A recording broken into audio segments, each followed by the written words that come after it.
Doing these vlog things are so weird, talking to the camera. Well, talking to a camera. I'm used to being the other side. I've been a photographer for over 20 years. You'd think I'd be used to a camera, wouldn't you? Anyway.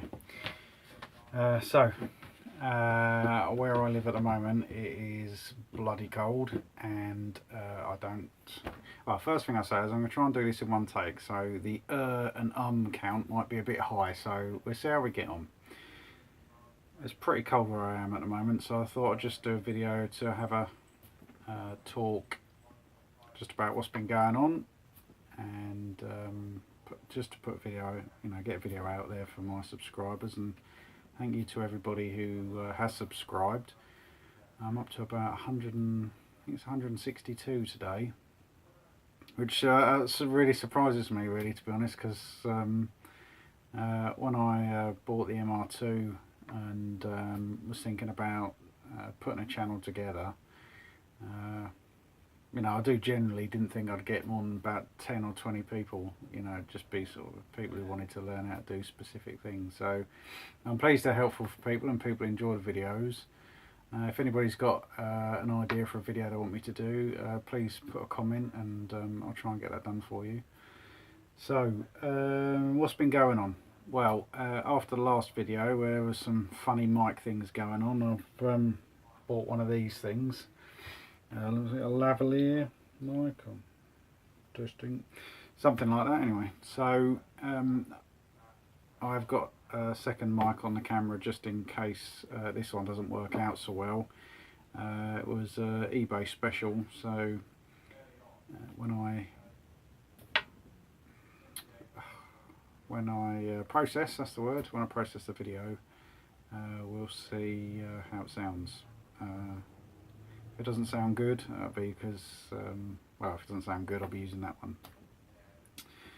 So, MR2 wise, not a lot has been going on in terms of the projects I've got planned for it. The switch panel, I'm putting together a switch panel to replace the cigarette tray and cigarette lighter and cup holder, because I don't use those, I don't smoke, I don't need them.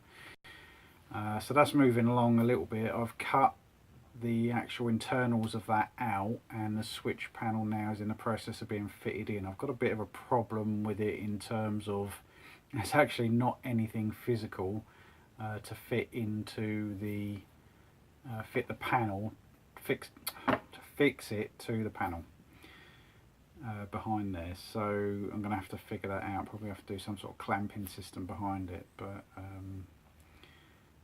the problem with my shed at the moment is it's got no heating. It's getting to the end of its life, and it's not a fun place to be in -2 temperatures. So I did start to do a video in there the other day, and everything was getting all condensated up with just me breathing whilst I'm talking, and all you can hear is me sniffing every 40 seconds, so it doesn't work out too well. So hence I'm in the room I converted in the loft, doing this video. So MR2 went in for its MOT Saturday just gone, which was the 11th, a couple of days ago, and that passed. For viewers who aren't in the UK, cars over 3 years old in the UK have to go for a vehicle test. It's the law, you can't avoid it. Certainly when vehicles start getting 10+ years old, no matter what amount of work you do on them, the MOT tester seems to manage to find something wrong. I did adjust the handbrake up a little bit after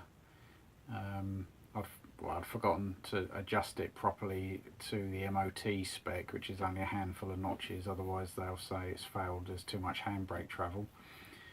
So adjusted that up, and that part, everything passed fine. I had 2 advisories on it. One was for front offside spring was corroded.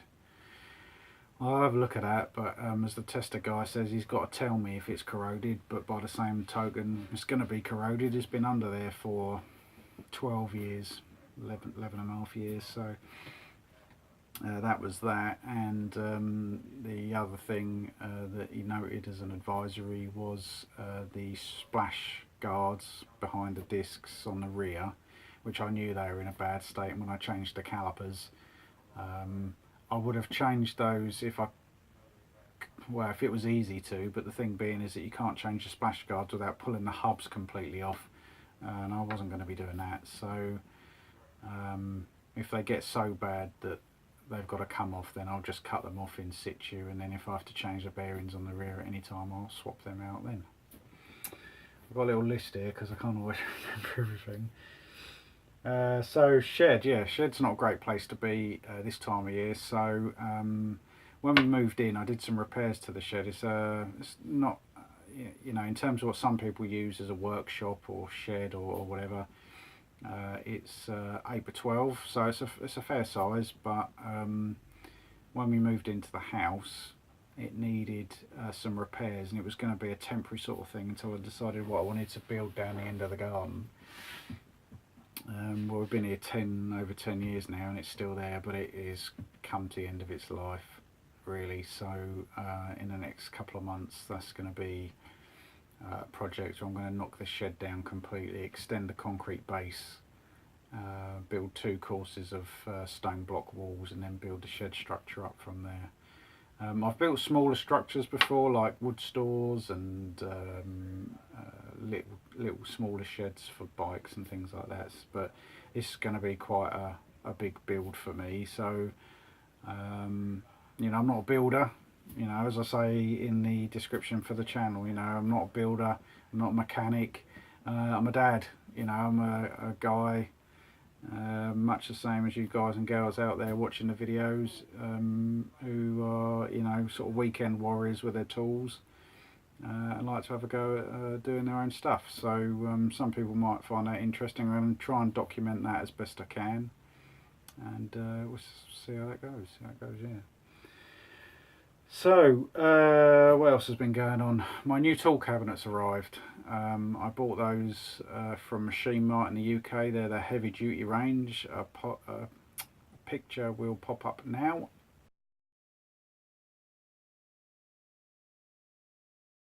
Yep, so they're the ones I've got, but they're actually sitting in the hallway of the house at the moment because they're too big to go in the current shed with everything that's in there. So I now really have to get going with building this new shed. But they're really good, but they're quite heavy, so I'm actually going to have to rethink about how I build the floor in this shed, because the cabinets without any tools in are about 135 kilos.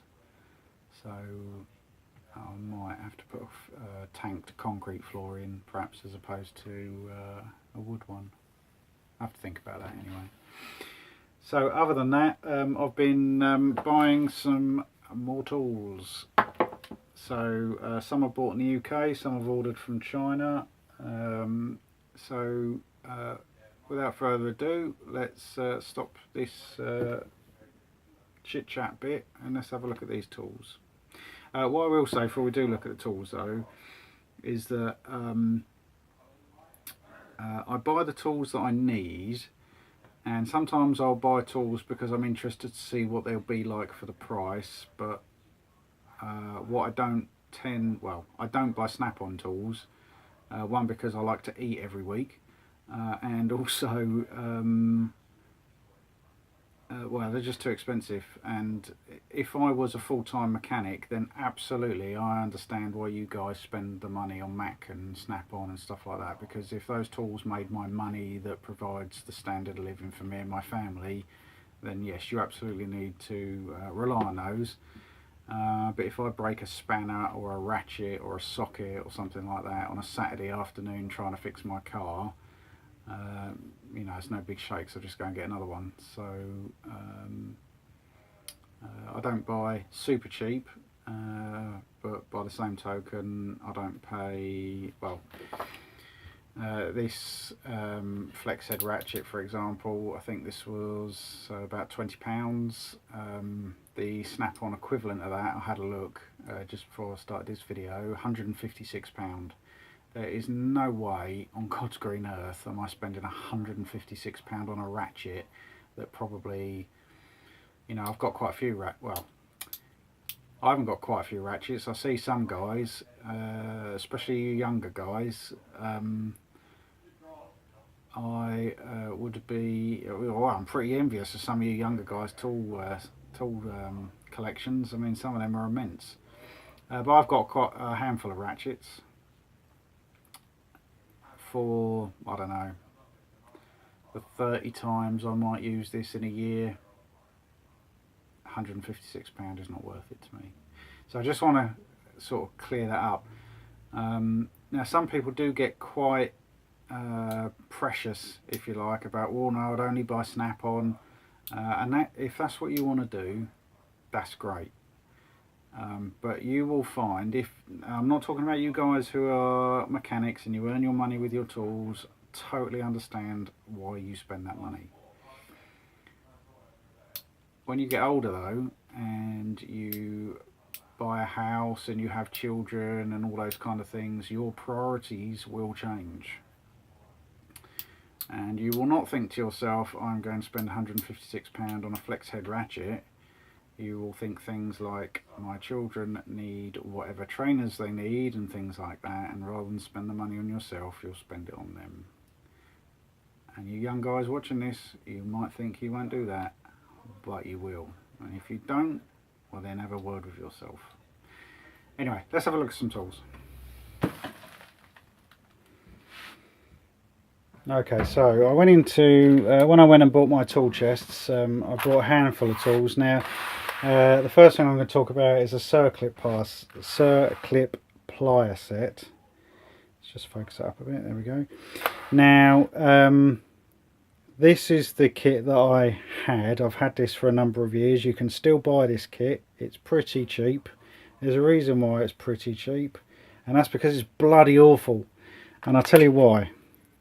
Now, I will apologise to people if this is the only kit you've got. Yes, it does the job, and yeah, it does the job, and that's about it. However, how these things fix in is, you've got this little thing here. You pull that through, and then you put your, let's work this out. There we go.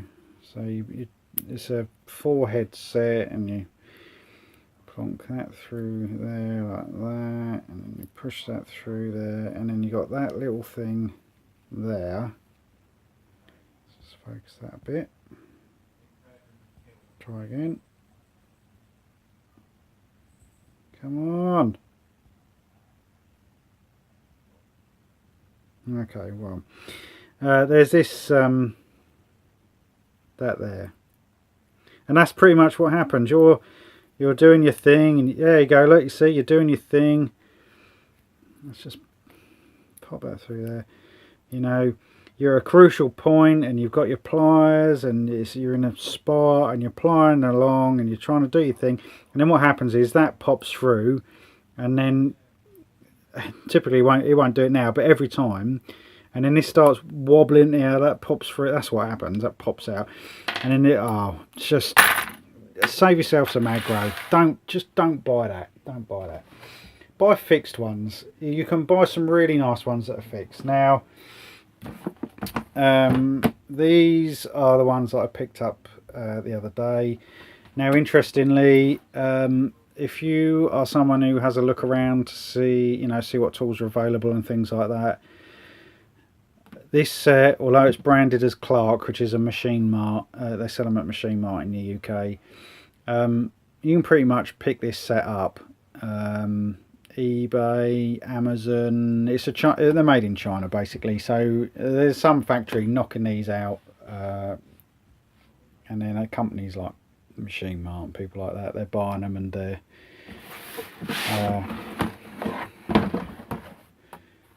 knocking them out. So this is what you get in the kit.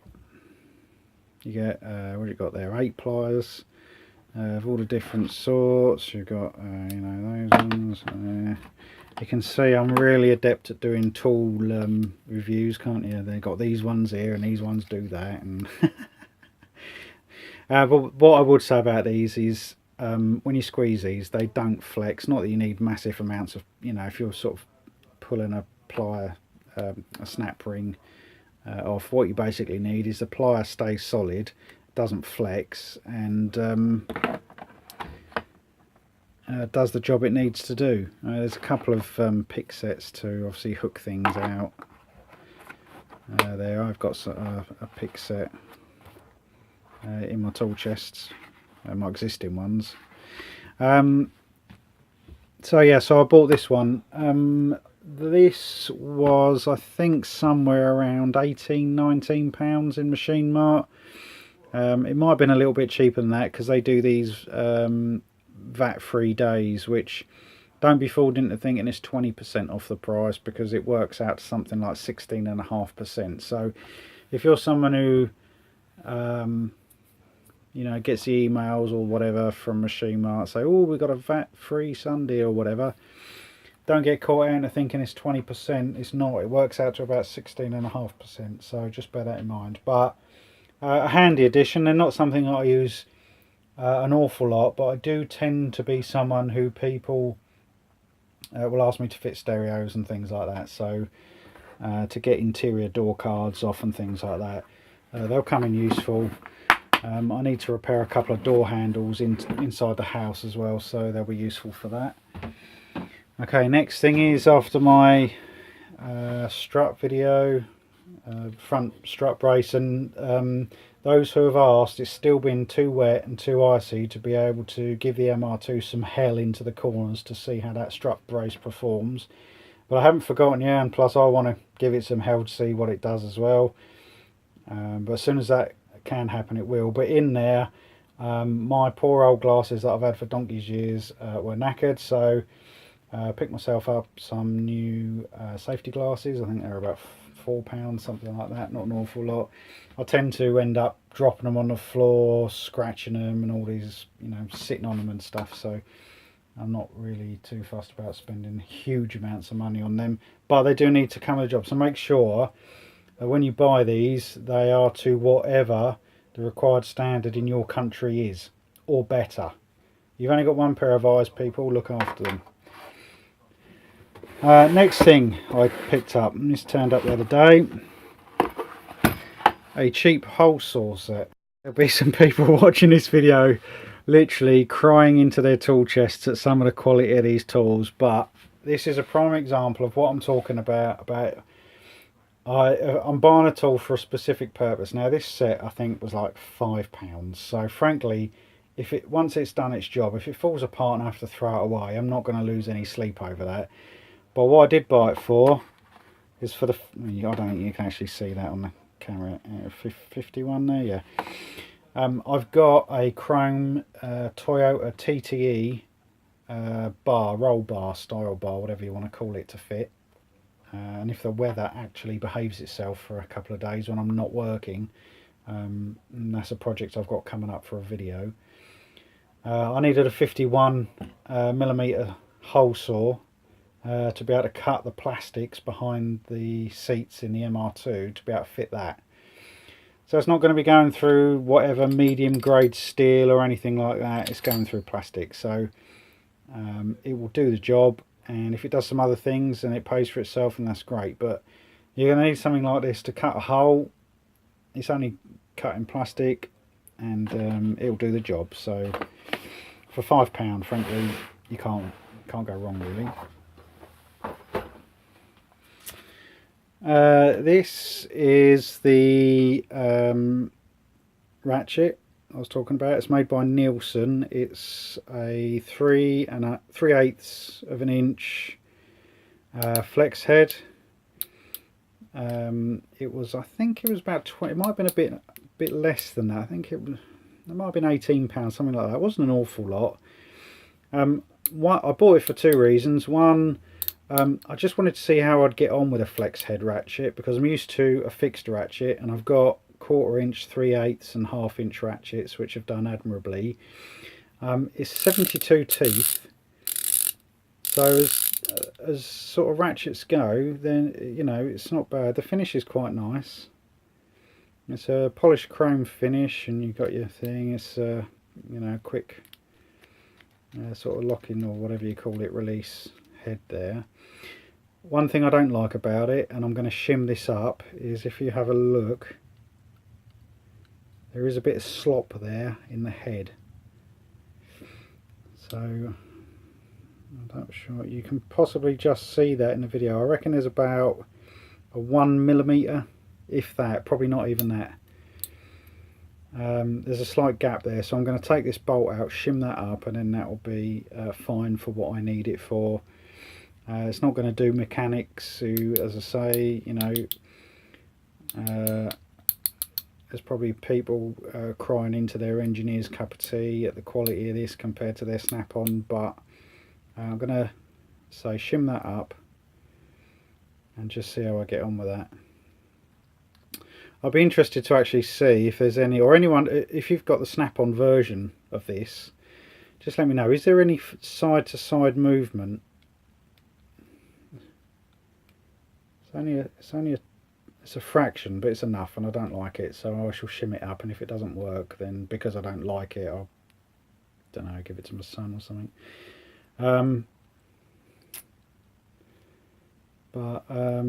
You know, it's nice enough. Not overly expensive. It was a bit of a suck it and see thing, really. So we'll see. Now the next thing I've got is this offset spanners. These were, I think they worked out to about £12.5 because I bought these on the what I'm talking about, VAT-free day at Machine Mart again. I've got quite a few offset spanners, but most of them are Imperial or standard American equivalent, SAE. And these things, I've got ratchet spanners, and I've got fixed, you know, sort of box end one end and open the other. These do come in handy. I had to replace an alternator a while ago on my Frontera, Vauxhall Frontera, and needed an offset spanner or swan neck, whatever you want to call them, to be able to change that, because there were certain things in the way of the bolt and it was a pain in the backside. But one of these, it was quite useful. But I haven't got a full set of metric, or a reasonable set of metric anyway. This goes from 6 through to 19 and then 20 and 22, so you know, that'll do for me as a set for when I need them, and then they can live in a tool chest when I sort all those up. Then I came across these. Now if I just get one of these out, now these are from China. Now bear in mind though, these are made in China as well. I think most of Draper's tools now, unless you're buying really old Draper tools, I think most of their tools now are made in China. So that's the Draper 14.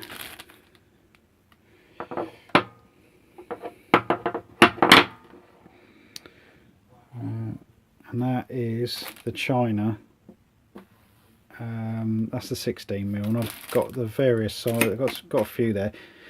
Now the thing is, what's the difference? The difference I found between these are tooth count, 72 tooth, still the same.